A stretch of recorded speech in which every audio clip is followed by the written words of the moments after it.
किसी भी व्रत के बाद उद्यापन का विशेष महत्व होता है। यदि आप व्रत करते हैं और उसके बाद उद्यापन नहीं करते तो इससे व्रत का फल नहीं मिलता। व्रत के बाद उद्यापन करना महत्वपूर्ण होता है। सब्सक्राइब कर लो अपने चैनल भक्ति इन्फॉर्मेशन को। जय श्री श्याम। उद्यापन के बगैर व्रत का फल नहीं प्राप्त होता।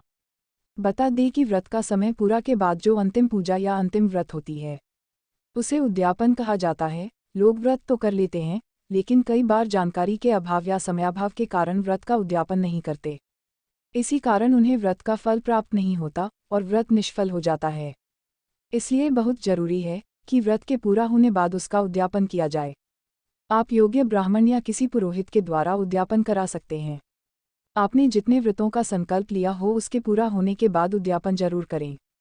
क्यों महत्वपूर्ण है उद्यापन? शास्त्रों में बताया गया है कि आप चाहे एकादशी, पूर्णिमा, सोमवार, मंगलवार, बृहस्पतिवार, वैभव लक्ष्मी आदि कोई भी व्रत करें, उसका उद्यापन जरूर करें। बिना उद्यापन के व्रत निष्फल हो जाता है, यानी उसका फल नहीं मिलता। यदि पूजा पाठ, व्रत में कोई गलती हुई हो या फिर किसी कारण कोई व्रत छूट गया हो तो इन व्रतों की पुनर्तः के लिए उद्यापन किया जाता है। इसलिए आप जो भी व्रत करें उस व्रत का उद्यापन होना अति अनिवार्य होता है।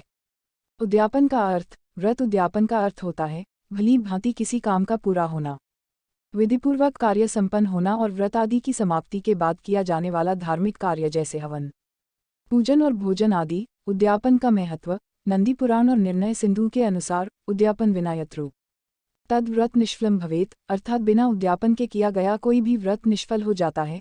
इसलिए आप चाहे कोई भी व्रत करें, चाहे वह व्रत एक दिन ही क्यों न किया गया हो, लेकिन उसका उद्यापन जरूर करें। क्या उद्यापन के बाद फिर से किया जा सकता है व्रत? लोगों को लगता है कि जिस व्रत का उद्यापन कर दिया जाता है उसे पुनः नहीं कर सकते हैं, लेकिन ऐसा नहीं है। आपने जिस व्रत का भी उद्यापन किया हो उसे पुनः प्रारंभ किया जा सकता है। नई श्रृंखला के साथ आप फिर से उस व्रत को उठा सकते हैं। जय श्री श्याम। जय श्री महाकाल।